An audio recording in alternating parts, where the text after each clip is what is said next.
sim pra tudo que diz respeito à simplicidade. Eu digo não pra tudo que dê respeito à minha vaidade. Eu digo sim para agradecer a meu Criador em tudo, e por saber que nele o contentamento se torna lucro. Eu digo sim de braços abertos para a sabedoria. Eu sou feliz se no Senhor Deus o meu coração confia. Todo que se domina se faz melhor que um herói de guerra.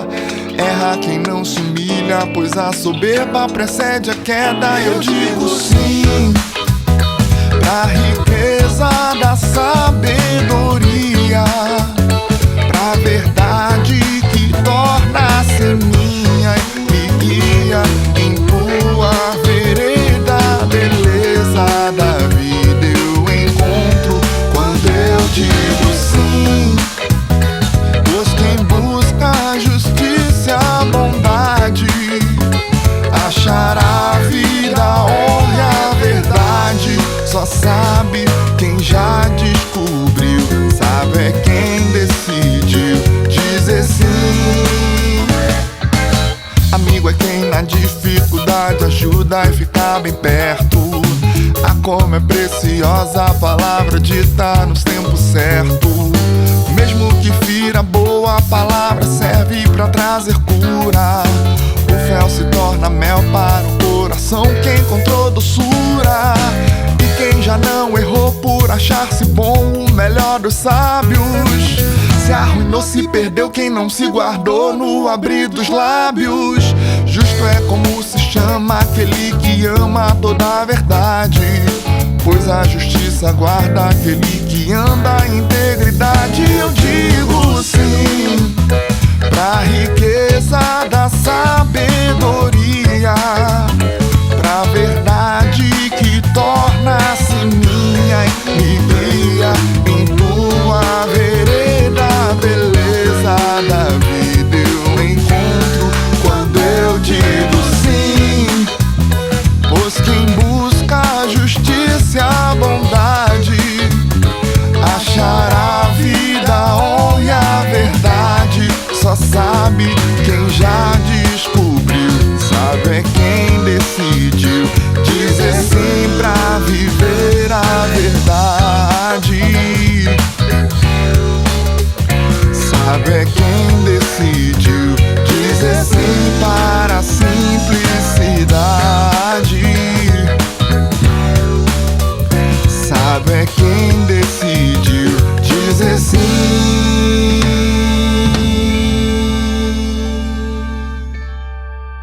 Que hoje está grudado em mim é a canção do Palavra Antiga, né, que se chama Vem Me Socorrer, por causa, principalmente, sobretudo, por causa desse refrão que o Flecha começou hoje a reunião cantando ela, que diz eu canto para ti, né? E essa canção diz: eu canto para ti, sei onde estou, vê se é assim, olhando para mim posso saber que nada sou. Eu grito para ti, vem me socorrer, olhando para mim, posso saber que nada posso fazer. Então está dizendo que esse refrão resume para mim o arrependimento, a metanoia, aquela revelação que você tem de verdade de que sem Jesus você não pode nada, sem Jesus você não é nada. E por que a cena que eu citei aqui do Neemias e Esdras, citei Neemias e Esdras, né? Porque assim, o sonho, aí o Yuri me entra com o sonho. Pô, eu tive um sonho contigo, eu vou contar. E ele me começa a contar o sonho. Yuri tá aí, não tá, Yuri? Tá me ouvindo, Yuri? Opa, tô sim. Aí seria legal você contar o sonho, Yuri. Você conta o sonho, porque aí eu vou poder interpretar o sonho e vou poder explicar por que foi uma experiência tão legal, né? Fala o teu sonho comigo. Boa noite, você galera. me contou isso cedo. Ainda, né? Rapidinho. Bem, o sonho, eu entrava num lugar, parecia ruínas. Imagina uma casa, assim, toda no tijolo, sem teto, meio quebrada. E eu estava ali dentro, em algum dos cômodos, e logo em seguida o Franco entrava com um grupo pequeno de pessoas, e ele sentava, tipo em roda, tipo aqueles grupos pequenos que a gente tem no retiro, sabe? E ele sentava com esse grupo de pessoas e começava a orar. ter um tempo de oração ali. E em seguida entrava uma irmã, né, nesse contexto, e ela começava a falar: ó, gente, deu a hora, vambora, tem que levantar, vamos lá. Não falava diretamente pro grupo, mas falava ali em volta, era para quem estivesse ali, né? E apressando, como se o almoço saiu, vocês precisam levantar para sair, para ir para lá. Ilustrando com retiro também, né? Mas ela acelerando, ó, acabou o tempo, vambora, tal, e no meio do grupo do Franco ali na oração. E aí o Franco, ele levantava a voz com firmeza, assim, e começava a falar: nada, ninguém pode impedir minha oração a Deus, ninguém vai impedir meu relacionamento com Deus. E ele falava isso com uma voz firme, com um tom mais alto, assim, e ele começava em seguida seguir orando, mas de forma mais baixa ali, mas meio que ministrando, falando sobre o relacionamento, a importância do nosso relacionamento com Deus, a importância da relação de intimidade com Deus. E aí eu achei muito curioso, ele seguiu ministrando, orando, mas como se estivesse ministrando para aquele grupo ali. Então foi isso, é bem curtinho. Não sei se faltou alguma coisa, Franco, mas acho que é isso, né? Não, é bem curtinho mesmo. Só que a cena é a seguinte: eu já estava com a oração de rei de Neemias, me vendo nas ruínas do templo e nas ruínas da cidade, que foi justamente onde Neemias, inclusive, passeou ali nas ruínas. Ele olhava e ele chorava, ele clamava. Para muitos de nós, isso não tem o menor sentido. Mas era tudo que para eles falava de Deus. Pô. Era o povo que estava há 70 anos no cativeiro, que voltou por um decreto de um rei incrédulo para eles. Quem tem carga, quem tem temor do Senhor, volta para a sua cidade, vai reconstruir a casa de Deus, o templo do Senhor, vai reconstruir a cidade de Deus, e estavam lá os muros derrubados, tal. E eu me via justamente nas ruínas. Ali eu estava nas ruínas. E foi muito interessante que estava nas ruínas, eu estava tocando essa música do Palavra Antiga no fundo. Estava tocando a música no fundinho, né? Porque aqui onde eu estou no Rio de Janeiro é a cidade do barulho, né? Não tem Covid, não tem nada, vizinha, cachorro, papagaio, música e tal. Eu falei: não vou ficar ouvindo essa música. Eu estava escrevendo, eu consigo escrever ouvindo uma canção, né? E ela repetia a canção, mas aí de repente eu me vi naquela oração e eu estava assim, muito quebrantado. Ele se aproximou: tá chorando, tá tão tristinho, meus olhos estavam lacrimejando, né? E aí eu, me vendo, eu falei: não, Deus, eu estou assim, lendo aqui as orações de Neemias e Esdras, e pela igreja, não, pela casa de Deus, porque na verdade é a igreja, né? Era como se ele estivesse olhando as ruínas da igreja. E nesse contexto aí, Yuri me manda um WhatsApp com esse sonho. Quando eu terminei ali, que eu ouvi o WhatsApp do Yuri, eu falei: meu Deus, eu estou justamente no meio dessas ruínas, orando e pedindo a Deus força para seguir orando, como ele disse que orou noite e dia para o mesmo propósito, né? E talvez isso não faça nenhum sentido na tua cabeça, mas assim, como eu vinha falando de idolatria e quero terminar amanhã falando de idolatria, né? Eu queria te dar assim, um pano de fundo para você entender de maneira simples, nem sei se consigo. Mas ontem também eu tive com um casal de irmãos aqui, que tem uma história comigo muito antiga, né? Aqui no Rio tem essa coisa também de como esse distanciamento social não está muito acontecendo de fato, existe uma certa liberdade, as pessoas estão indo e vindo naturalmente, né, circulando, e a gente está encontrando com várias pessoas em vários momentos e tendo muita oportunidade de repartir, de compartilhar.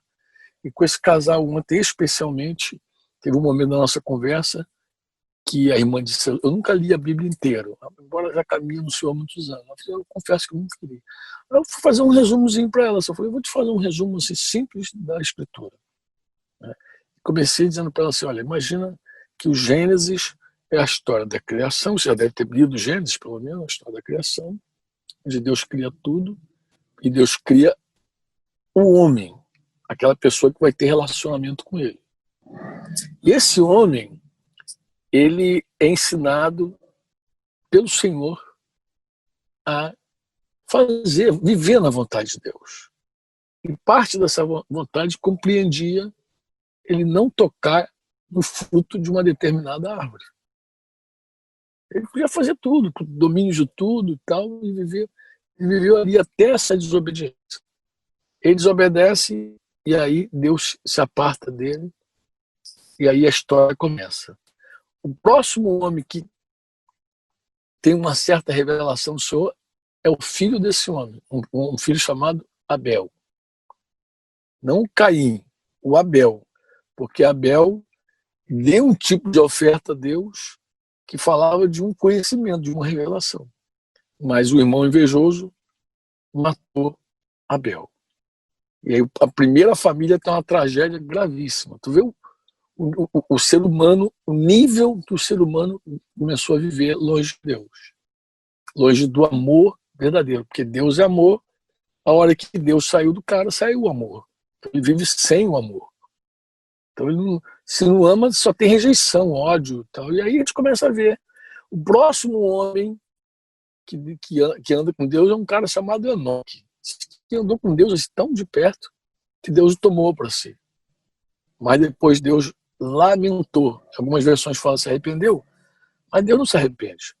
Ele lamentou ter criado o homem porque a terra se encheu de violência. Violência tal. Então, não dá para a gente entender o que era a terra, pode ter certeza. Só um dia na glória a gente vai entender como aqueles homens, eles praticavam violência. De tal maneira que Deus lamentou ter criado o homem, mas nesse momento ele olha para um homem e vê um homem diferente, um cara chamado Noé. E Deus se revela para esse homem. E Deus tem comunhão com esse homem, e Deus dá uma direção, dá uma ordem para esse homem, contrário a tudo, uma terra que não chovia, tal. E esse homem, então, obedece à fé que ele tem e constrói uma arca, e por meio dessa arca, Deus recomeça essa raça. Recomeça a raça, mas aí começa a ter problema de novo, né? A raça segue dando problema. E aí tu vai ver a próxima pessoa que Deus encontra é Abraão. Deus fala com Abraão, chama Abraão para um outro lugar, deixa a tua parentela, deixa a tua terra, leva para um outro lugar. E nesse contexto, nessa migração de Abraão, Deus se revela a Abraão, Deus se revela a Isaac, Deus se revela a Jacó. 3 gerações. E Jacó tem aquela fiarada toda que dá origem às 12 tribos, e um deles, chamado José, vai para o Egito vendido por seus irmãos, você conhece a história, e aí possibilita salvar de uma fome mundial toda a sua família, que 400 anos depois se multiplicou absurdamente, como disse o Senhor Abraão, como a areia do mar. Por mais era cativo, escravo, num lugar chamado Egito. E aí Deus acha um homem que poderia ter morrido no rio lá, ou poderia ter morrido no aborto da parteira, mas ele foi preservado. Esse homem se chama Moisés. E a esse homem chamado Moisés, Deus falou face a face. Aí começa a ter é considerado ainda o maior profeta da antiga aliança. Moisés, o homem que viu o Senhor, falou com Deus e tal. E é interessante que no dia que Deus estava, ou no tempo dos dias que Deus estava ensinando a esse homem como ele queria ser adorado, como ele iria ser adorado por aquele povo que ele separou, o povo estava lá embaixo fazendo bezerro de ouro para adorar e cair no culto do bezerro. O culto do bezerro, não sei se vocês estão ligados, mas foi uma orgia total.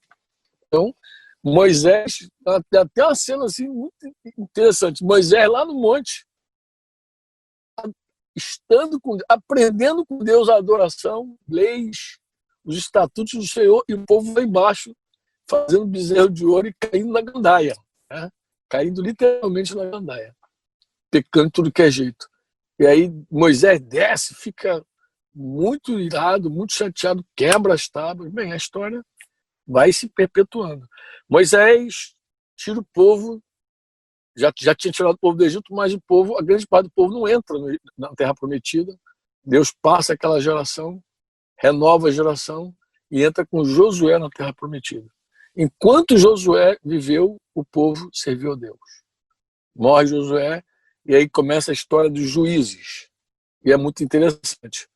O povo deixa o Senhor e Deus preveniu. Deus falou, olha, se me deixar, todos os males, todas as pragas, tudo que o povo lá fora que não me conhecia experimentou, vocês vão experimentar também. Até o exílio vocês vão experimentar. Até ser escravo de um outro povo vocês vão experimentar, se vocês me deixarem. E aí começou aquela história triste de juízos, né? O povo se afastava de Deus, aí no dado momento Deus assolava esse povo, o povo clamava, Deus levantava um juiz, a misericórdia de Deus. Esse juiz vivo, enquanto ele estava vivo, o povo ficava legalzinho. Daqui a pouquinho esse cara morre, o povo se afasta de Deus de novo, Deus assola esse povo, daqui a pouquinho eles clamam a Deus de novo, e Deus vem e socorre esse povo, e parece uma novela que não tem fim, né? A idolatria não tem fim, é Deus o tempo inteiro ouvindo o clamor de um povo, porque Deus também falou isso. A hora que me clamar, se arrepender, clamar, eu vou ouvir. E assim foi se arrastando até o último juiz de Israel, chamado Samuel. Embora a gente fale do profeta, mas Samuel foi o último juiz de Israel. Porque depois dele começou, então, os reis de Israel. Um dia o povo pediu um rei, não queria mais esses homens, esses profetas, queriam um rei. Samuel até achou que Deus, que aquele povo estava rejeitando ele, mas Deus falou, não, estou rejeitando a mim. Aí começa a saga dos reis. Saul, aquele primeiro rei, que Deus reprovou, depois veio Davi, o rei que agradou a Deus. Aí Salomão no final da vida desandou completamente. Aí tem um filho, que por conta desse filho cabeçudo, Deus rompe o reino, né? Aí Israel divide Judá e o sul lá, Israel, Jeroboão, Roboão, recomeça as sagas dos reis de Judá e os reis de Israel. E o tempo inteiro, meus amados,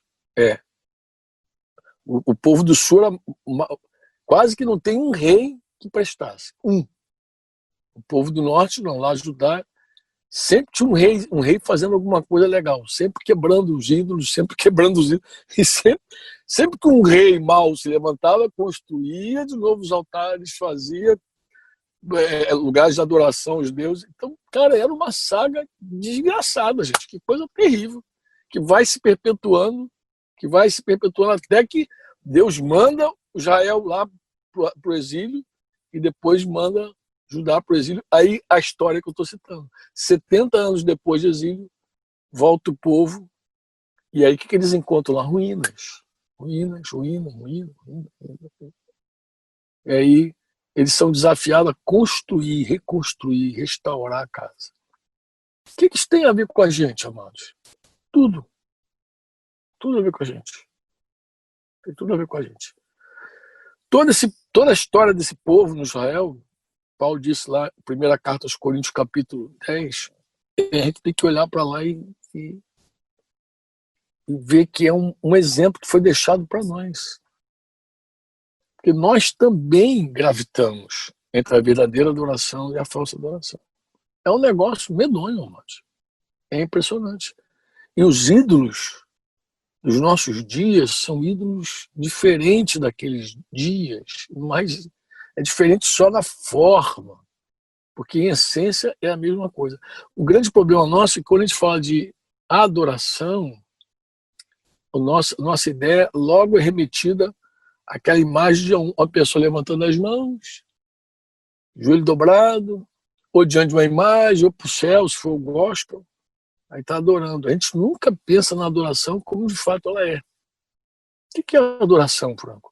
Adoração, amados, é quando você se rende à vontade de Deus. Se você ler a história de Israel, você vai ver que o único problema deles é que eles desobedeciam o Senhor. Toda vez que alguém tinha que chamar a atenção daquele povo, se deixaram os mandamentos do Senhor, se deixaram os estatutos do Senhor, volta para o Senhor. Então, se eles obedecessem, porque assim, você obedece a quem você adora. Você faz a vontade do teu ídolo. Você agrada a quem você adora. Por isso que Paulo, escrevendo aos Filipenses, disse que os Filipenses, o Deus deles era a barriga deles, o estômago. Eles eram glutões, comiam desvaradamente. Vocês conhecem, vocês devem lembrar aí. A cultura romana tem história que registra isso, que tinha romano que era tão glutão que comia e vomitava para comer de novo. Comia tanto, tinha tanto prazer na comida que ele vomitava para depois ter espaço para comer novamente. Isso a gente vê também com pessoas que bebem também. Tem gente que bebe, enche a cara, vomita para beber de novo. E acha que é legal vomitar para beber, para ter mais espaço para bebida, entendeu? Então, os deuses seguem. Né? Alguém disse, não, Franco, mas ninguém mais sacrifica criança a Baal. Sabe? Como não, amado? Os abortos são milhões no mundo. Você acha que esses abortos são o quê? Não é sacrifício de criança? Tu acha que isso não é sacrifício de criança? Claro que é. Os abortos são sacrifícios. Sacrifícios, né?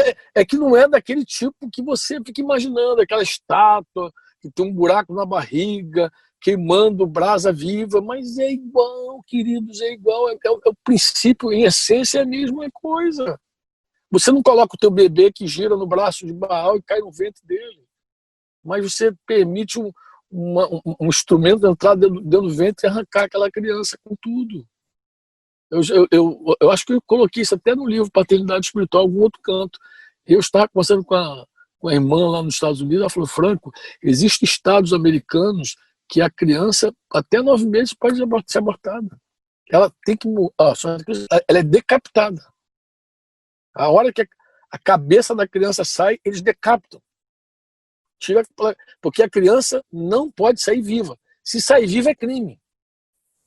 Então, o crime é só quando a criança sai viva. Se ela sobreviver a um aborto, aí os pais têm problema. Entendeu? Pode ser processado e tudo mais. Mas se estiver morta dentro do ventre, como foi morta, não interessa. Então, segue toda essa idolatria, sabe? Todo esse culto a esses deuses que, no fundo, o homem segue sendo o centro do negócio. Né? Ele quer fazer a própria vontade dele. E onde é que entra a oração de Neemias, as ruínas? Onde é que entra a Êxodo nessa história, amada? Quando eu olho para a igreja de Jesus, já não é de hoje não, faz muito tempo. O pai está aí, ele deve ter me ouvido em outros momentos falar sobre isso, deve ter ouvido. Eu tenho assim uma clareza no meu coração, que nós não restauramos, não experimentamos uma igreja restaurada ainda. E é uma obra que mesmo aqueles que foram a restaurar, eles também levaram tempo. E tinha resistência de tudo que é lá, da oposição. Aqueles caras todinhos lá querendo se opor, lá, aqueles inimigos já querendo se opor. Tanto a restauração do templo, como principalmente a restauração do muro. Interessante. Porque muro faz separação, muro fala de santidade. Muro é a santidade, a preservação da igreja. A igreja santificada, a igreja guardada. E parece que o mundo nunca quer que a igreja tenha um muro, que tenha uma separação e luta e aquela coisa toda medonha, absurda. E para mim, essa restauração da casa, essa restauração é o grande apelo, é a grande carga do coração de Deus na vida de homens que entendem o reino de Deus, o evangelho de Jesus, sério, e que trabalha na edificação da igreja, que trabalha nessa obra chamada obra de fazer discípulo. O que a gente espera, irmãos, de verdade, é que a igreja seja plenamente restaurada. Plenamente restaurada. E quando a gente fala igreja, não está falando nem do culto. Tu vê que a pandemia está aí, isso não nos aflige profundamente, não. Aqui, como em Curitiba, como em alguns lugares que eu tenho notícia, foi interessante. Chegou a pandemia, os irmãos falaram de gente que se batizou, de gente que reconciliou, de aumento financeiro. Como assim? Interessante. Os irmãos estão trabalhando mesmo na obra de fazer discípulo. Nesse período, diz que aquilo que os irmãos temiam de decrescer as entradas aumentou. Diz que o povo foi provado assim e respondeu positivamente. Olha que coisa espetacular, gente. Positivou com fé, porque isso fala de fé. Isso não fala de sustento de ninguém, isso fala de fé. Um povo que tem fé. Um povo que diz assim, não vai faltar. Não vai faltar, vou entregar vou honrar a Deus. Ou seja, segue entregando suas primícias em fé a Deus, que não depende daquela reunião lá de gasofilácio, de nada, entendeu? É um negócio sobrenatural, espetacular. Mas, quando esse grupo que eu estou falando, é um negócio pequenininho. Nós somos um percentual mínimo de uma igreja gigantesca. E aí, que entra o clamor do coração de Deus. É aí que pesa. Por que eu estava lembrando de Êxodo, Neemias? Porque eu sei, irmãos, que assim como Israel tinha advertências sérias com relação à idolatria, à desobediência, a igreja também tem. É que a igreja acha que conosco não dá nada. Tem o mesmo pensamento de Israel. Entendeu? É o mesmo pensamento daquele povo. Acha que não dá nada. A gente segue. Deus perdoa mesmo. Nós estamos na graça. E aí começa esse discurso da graça barata. E aí o povo. Aí a ruína segue. Eu estava assim, irmãos, naquela hora que eu comecei contando a minha história aqui. Eu estou contando um testemunho para você, né? Eu estava assim, naquele momento, ouvindo a música. Eu canto a ti, eu clamo a ti. Vem me socorrer. Olhando para mim. Sei onde estou e olhando para mim. Sei que nada posso, que nada sou e depois que nada posso fazer. Porque é assim, irmãos. Eu não sei se eu consigo dividir um pouco da minha carga com vocês. É até um absurdo, né? Abseg e Abmudo, juntar um grupo de jovens ali, que tá aí, a maioria de Curitiba, a maioria de vocês, e falar dessa carga. Como assim? Mas eu vou falar assim mesmo. Senão, eu creio que Deus me colocou aqui hoje para jogar essa semente no teu coração. Fala da minha carga. Minha carga é a seguinte. A igreja de Jesus não é apenas esse grupo que nós representamos. A igreja de Jesus ela é enorme, ela é gigantesca. Ela está espalhada em vários lugares do mundo. E a maior parte dessa igreja está em ruínas, irmãos. Está em ruínas. Você fala, Franco, que absurdo, como é que tu fala um negócio desse? Eu falo com conhecimento de causa, irmãos. A igreja está em ruínas. Como é que você sabe disso? Porque a maioria não faz a vontade de Deus. A maioria nem sabe da importância de fazer a vontade de Deus. A maioria não se alimenta da vontade de Deus. Aí foi engraçado, porque depois a Adri ouviu o Yuri, eu dei a interpretação do sonho para o Yuri, assim, e ela me mandou o sonho dela, que ela também teve um sonho. Ai, meu Deus do céu. Aí ela contou o sonho. Não sei se a Adri está aí ouvindo, de repente ela pode até contar o sonho dela para vocês, sem mencionar lá as placas denominacionais dele. Mas se quiser contar, se estiver aí quiser contar, é bem-vinda. Mas é assim, quando ela contou o sonho, aí eu me lembrei de um texto bíblico, que o sonho dela falava de pastores fazendo churrasco num púlpito e o povo embaixo se alimentando. Estou por aqui, Fran. Conta teu sonho, por cima. Os sonhadores, diz que os velhos sonharão sonho, né? Falei, conta, ela ficou esperando. Falei, amor, era pra te contar. Tá com coragem? Conta. Conta aí teu sonho, para terminar com teu sonho. Tá bom.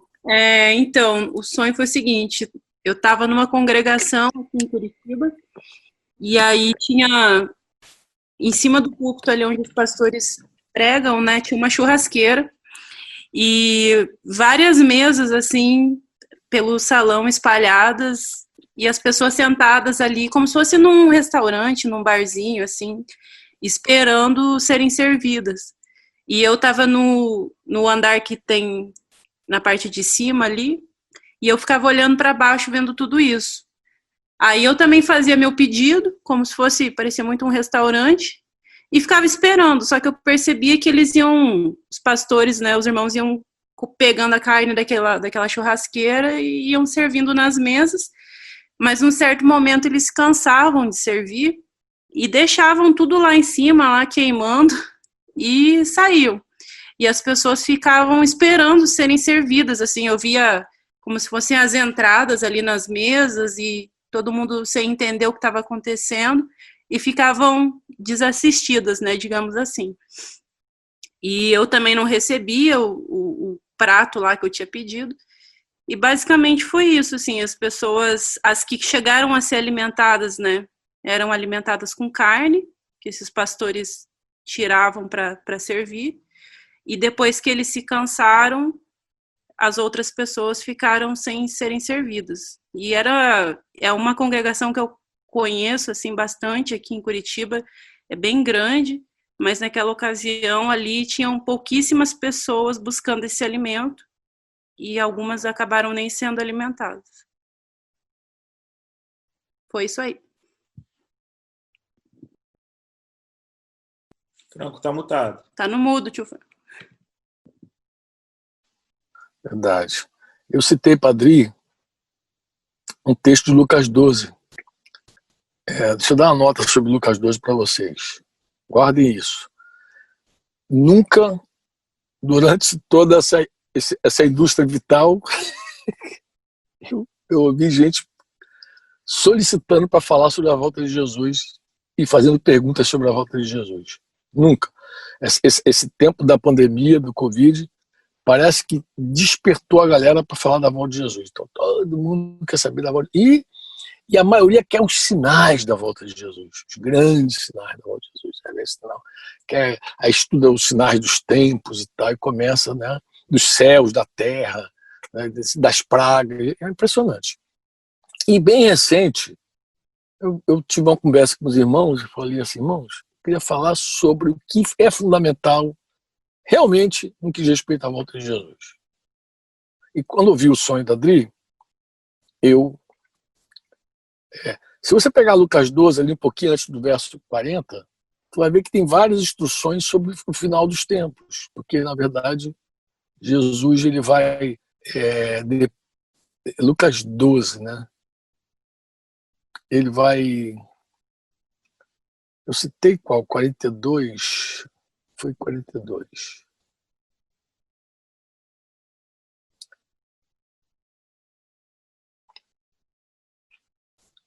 Quando Jesus começa a falar, já antes de um pouquinho, ele começa a falar sobre a parábola do servo vigilante.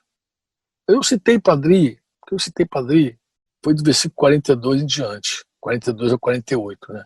Quem é, pois, o mordomo fiel e prudente, a quem o Senhor deixará encarregado dos demais servos da casa, para lhes dar o sustento no devido tempo?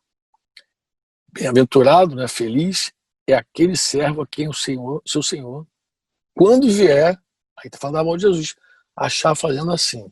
Como assim, Franco? O Senhor, quando vier, se encontrar o mordomo fiel, prudente, que ele encarregou os demais servos da casa, os outros seus conservos, né, para lhe dar sustento no devido tempo, esse cara é feliz se quando o Senhor vier encontrar ele fazendo aquilo que foi designado a ele fazer. O que ele faz? Ele alimenta o povo. O que ele alimenta o povo, Franco? Ele alimenta o povo com a verdade, ele alimenta o povo com a palavra de Deus. É assim que ele alimenta. Nós comemos a vontade de Deus, do Pai. Deus falou assim, essa é a minha comida, fazer a vontade do meu Pai. Você se alimenta daquele que você adora. Aquele que você adora, você recebe dele, você se alimenta dele. E como é que a gente se alimenta de Deus? Fazendo a vontade dele. Tu vai ver que desde Adão o tema é obedecer e não obedecer. Toda a briga, se você ler a Bíblia, foi o que eu estava falando para a irmã, tu vai ver que todo o tema é obedece ou não obedece, cumpre o mandamento, não cumpre o mandamento, vê os estatutos ou não vê os estatutos. Então, quando eu te alimento com o quê? Eu te alimento com a vontade de Deus, eu te ensino a vontade de Deus. Pô. A vontade de Deus é essa, vai e faça. Pô. Eu te alimento com a vontade de Deus e com a obra de Deus, também te anima a trabalhar. Pô. Porque Jesus falou assim, a minha comida consiste nisso, fazer a vontade do meu Pai e realizar a sua obra. Tem gente que pensa que discipular é um bicho de 7 cabeças. Não tem nada de 7 cabeças, mano. Você aprende a viver a vontade de Deus e ensina os outros a fazer a vontade de Deus. Aprende a fazer a obra e ensina os outros a fazer a obra e acabou. Tem mistério. Aí as outras coisas só para distrair a gente. Então, um monte de vento que passa, que tenta tirar a gente do foco de fazer discípulos. Da missão. A missão é essa. O que vem por aí é só para encher linguiça, é para tirar os nossos olhos. Aqueles ventos de doutrina, aqueles ventos esquisitos que não produz nada. Tem coisa que é vã. E o fundamento da idolatria é justamente isso, é aquilo que é vão. O que é idolatria? É aquilo que é vão. Está escrito. Paulo chega a dizer, o ídolo não é nada, não é coisa nenhuma. Então, o que é vão? E ele vai dizer o seguinte, o servo, Jesus vai falar, seguir falando. Eu quero ler contigo aqui os finalmente, tá? Ele vai dizer o seguinte: em verdade, lhes digo que ele lhe confiará todos os seus bens. Mas o que acontecerá se aquele servo disser consigo mesmo? Se aquele servo que foi confiado a ele os outros servos, meu senhor demora para vir, e começar a espancar os empregados, as empregadas, comer, beber e até embriagar-se. Deixa eu dar uma notinha para vocês aqui. Eu, quando era novo convertido, que li o verso 45 desse capítulo 12, eu dizia assim: isso não é para nós, porque crente não bebe. Porque na minha época, crente não bebia. Crente não tocava bebida alcoólica. Engraçado. Os anos foram passando e eu fui vendo que tem um monte de crente que gosta realmente de comer, beber e se embriagar. Aí Jesus falou assim: virá o Senhor daquele servo um dia em que não o espera, em hora que não sabe, irá aplicar-lhe um castigo severo. Ele vai condenar o cara com os infiéis, lançando a sorte dele com os infiéis. Tem 3 tipos de servo. Aquele que, quando o Senhor voltar, ele é encontrado fazendo a vontade de Deus, ou seja, alimentando os conservos dele, com a verdade, dando a didaquê, ensinando. Aquilo ali. O Senhor é feliz, cara. Feliz. Aquele servo que conheceu a vontade do seu Senhor e não se aprontou, opa, tem um outro cara agora, que ele sabia a vontade de Deus, mas não se aprontou, ele não fez segundo a sua vontade. Olha como está escrito na minha Bíblia. Não, nem fez segundo a sua vontade. Que esse cara que não fez segundo a sua vontade será punido com muitos açoites, mas muitos açoites mesmo. Está escrito. Se você pegar Tiago 4,17 lá, tu vai ver que aquele que sabe que deve fazer o bem e não faz, isso está pecando. Então, o pecado do cara é que ele sabia a vontade do Senhor e não fez. Versículo 48 vai dizer que tinha um outro grupo de servos, que é aquele que não sabia a vontade do seu Senhor. Ele não sabia adorar a Deus, ele não sabia como adorar. De repente, para ele, adorar era levantar a mão na reunião, dobrar o joelho, falar em língua, bater o pé e tal. E ele levou a vida assim. Mas fez coisas dignas de reprovação. Esse cara vai levar poucos açoites. Como assim, Franco? É verdade. Levítico, se não me falha a memória, 5,17. Diz: se alguma pessoa pecar e fizer contra algum dos mandamentos do Senhor aquilo que não se deve fazer, ainda que não tenha se dado conta disso, será culpada, mesmo assim, e levará a sua iniquidade. Mesmo na ignorância, a pessoa é culpada. Só que o cara aqui na ignorância, ele é culpado, mas ele apanha menos, entendeu? E aquele a quem muito se confia, muito mais lhe pedirão, diz o Senhor. E assim eu concluí o sonho da Dri. Falando, Dri, tem uma coisa, eu também escrevi uma outra coisinha para ela, dizendo o seguinte: que o púlpito, quem alimenta as pessoas do púlpito está limitado. Além do cansaço, ele está limitado. A hora que dá uma pandemia e fecha os prédios, ele está limitado. E quando eu digo limitado, irmãos, eu digo limitado mesmo, porque quem tira maior proveito desse tempo de pandemia usando essas ferramentas é a igreja vinculada. É a igreja que tem relacionamento, que permite até você sentar com o irmão do outro lado e falar com ele e tocar o coração dele, e seguir discipulando, e seguir aconselhando. A igreja que não tem vínculo, ela vai comer o quê? Hoje é que ela vai comer? Ela vai comer tudo que está na internet. Tudo que está na internet ela come. Tudo que está na internet ela come. Entrei aqui, aí tem uma irmã aqui, tinha um casal hoje, com Daniel e Yasmin aqui, um casal de discípulos que vieram passar o dia com eles. E aí esse casal, a irmã me contou um sonho muito interessante. Para mim, o sonho dela falava de 2 tipos de igreja. Né, de 2 tipos de igreja. E ela foi me contando assim e tal. Achei aquilo ali muito interessante, muito, muito interessante mesmo. Como Deus falou com essa irmã. Como Deus falou com essa irmã sobre as igrejas. Eu expliquei a ela o que eu enxergava daquilo ali. Deus está te mostrando. E às vezes você precisa ter uma voz profética, advertir, falar, dizer isso está errado. Eu queria resumir assim, irmãos, olha. A adoração verdadeira é você se comprometer com a vontade de Deus e, pela graça e poder de Deus, obedecê-lo. Vai fazendo isso aí, em fé. Não é uma regra, nem é uma lei. É a tua fé. Obedece a tua fé. Enquanto você obedece a tua fé, tu adora a Deus. Quando você começar a obedecer outra coisa, tu está adorando outra coisa, não a Deus. Já se embolou com a idolatria. Já se embolou com a idolatria. Tem gente que idolatra o sexo. Agora mesmo, né, na pandemia, basta ali coçando o queixo, ele sabe. Um montão de gente enrolada em pecados sexuais. Eu conheço um caso aqui no Rio de Janeiro, o cara largou a esposa, abandonou a esposa, está metendo o pé na gandaia. Mais de um. Em plena pandemia, em pleno isolamento lá, sei lá, isolamento não está rolando para ele, mas em pleno distanciamento, ele meteu o pé e está aí. Mais de um. Por que alguém faz isso, Franco, se Jesus é o Senhor dele? Não, ele em algum momento começou a adorar outro Deus. E esse Deus, para ele, mais forte é o prazer sexual. Outros, como eu falei, se entregam a outros prazeres. São muitos deuses. Outros estão adorando o dinheiro. Estão na avareza, assim, adorando Deus. Você lembra lá que o avarento é idólatra? Você lembra? O obstinado é idólatra. Então, toda obstinação é idolatria.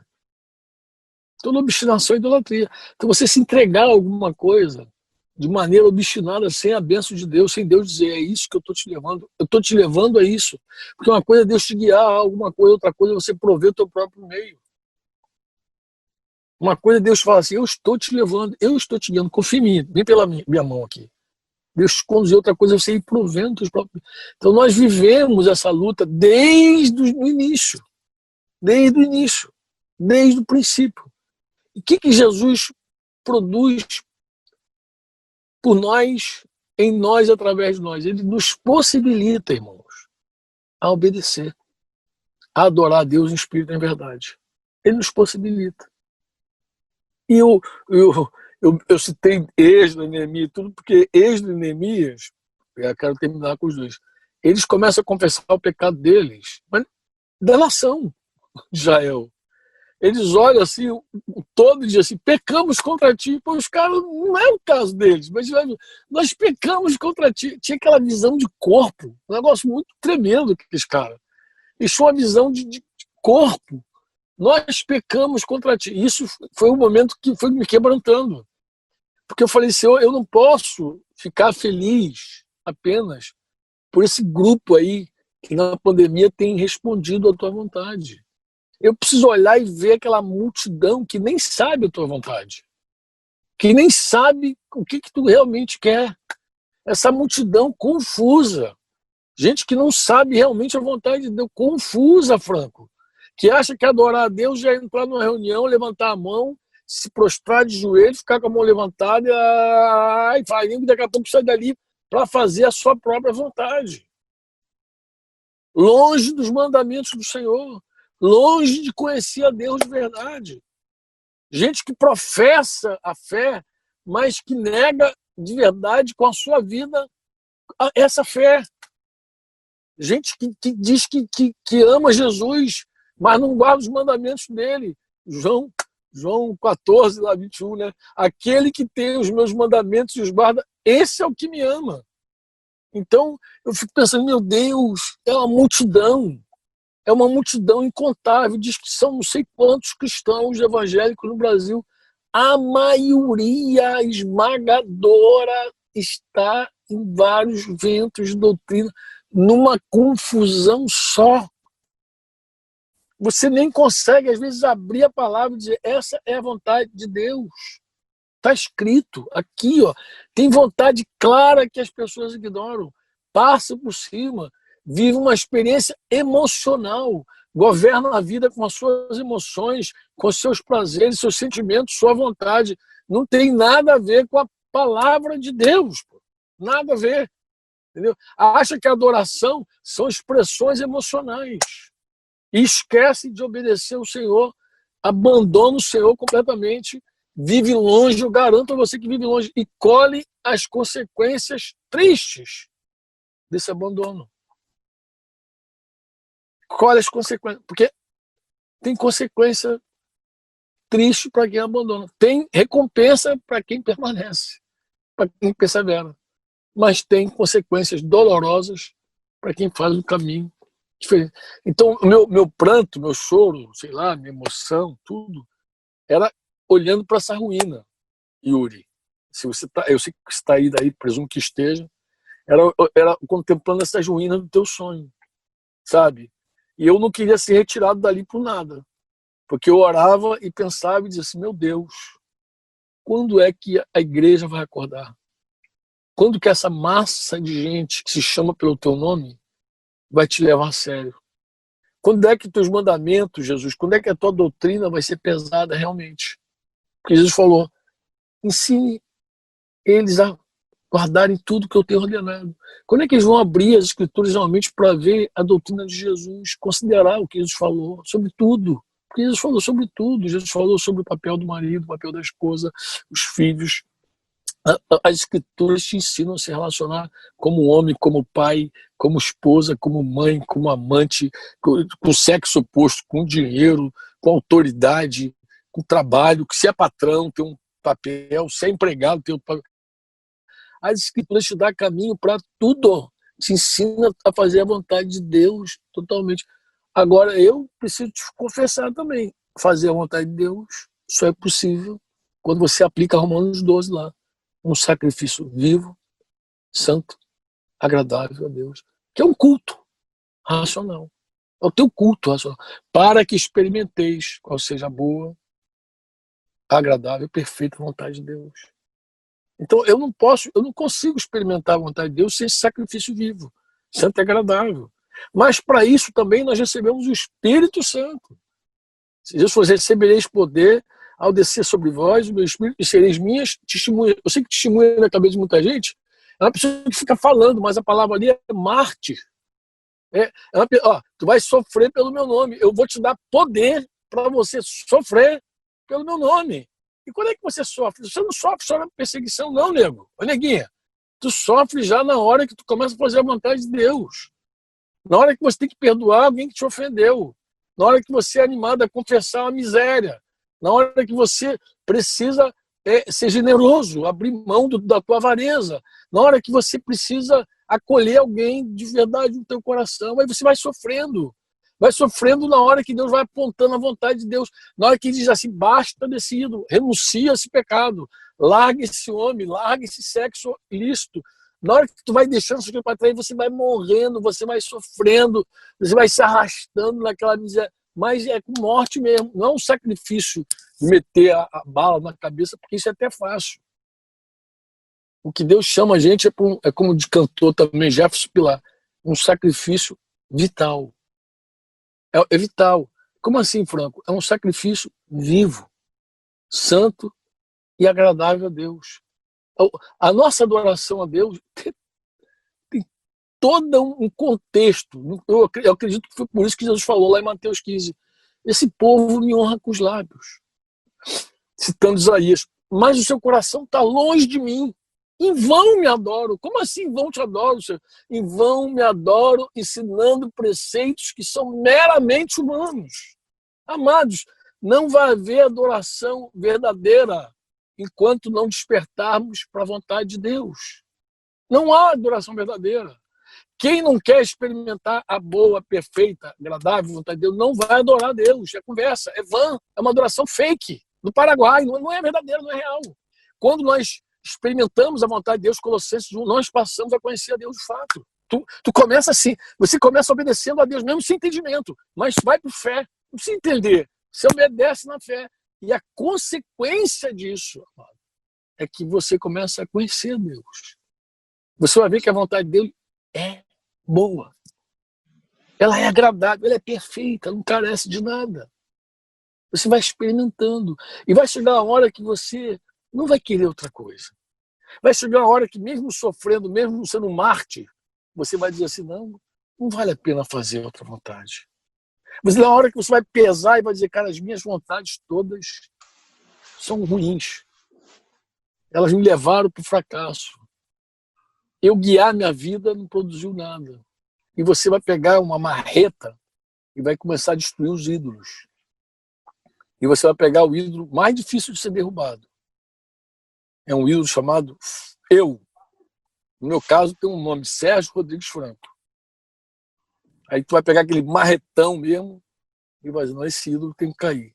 Não dá para construir duas imagens aqui. Ou é a imagem de Jesus, ou é a imagem do Franco. Uma tem que cair. E aí começa. Você começa a concordar com Deus que não vale a pena nenhum ídolo na tua vida. Você começa a concordar com Deus.